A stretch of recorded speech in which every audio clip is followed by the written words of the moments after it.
My name is Kuma, and I am from the Kom village in Cameroon. I was there when it all happened. It was a stormy night when everything changed. The wind howled and the rain poured down like never before. I remember it clearly because that was the night our sacred Afo Akom was stolen. I was just a boy, about 10 years old.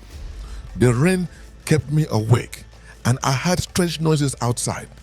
I peeked through the window and saw shadows moving near the palace. I thought it was a dream, but it wasn't. The next morning, the village was in chaos. Our sacred statue, Afo Akom, was gone.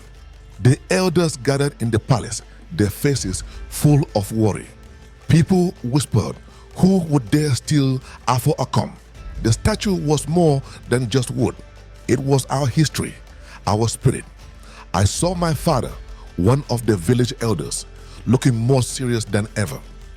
He told me, Kuma, something very bad has happened.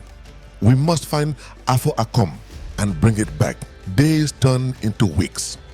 The men of the village searched the forests and rivers, but there was no sign of our statue. Some said it had been taken far away, maybe even across the ocean. The village felt empty without Afo Akom. It was as if our hearts were missing. One day, months later, a traveler came to our village. He had heard about our loss and told us he had seen a statue that looked like Afo Akom in a gallery in New York City. The news spread like wildfire. There was hope again. The king decided to send a small group to New York to find Afo Akom. My father was chosen to go, along with two other elders. They had never been so far from home. We prayed for their safe journey and hoped they would bring back our statue. When they arrived in New York, they went straight to the gallery, and there it was, Afo Akom, standing tall among other art pieces. My father told me later, seeing Afo Akom there so far from home was both a relief and a sorrow. The gallery owner did not want to give it back. He said it was bought legally, but my father and the elders did not give up.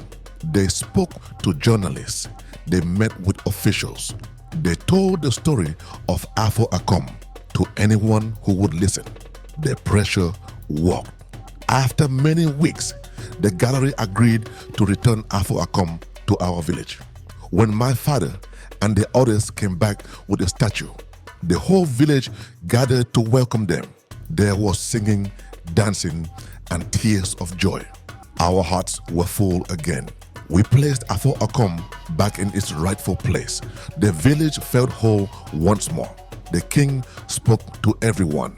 We have learned a great lesson. Our culture, our history is priceless. We must protect it always. Now, many years later, I am an elder myself. I tell this story to our children so they know the importance of Afo Akom and what it means to our people. It is not just a statue. It is our past, our spirit, and our future. This is the story of Afo Akom, a story of loss, hope, and unity. And as long as we remember it, our spirit will always stay strong.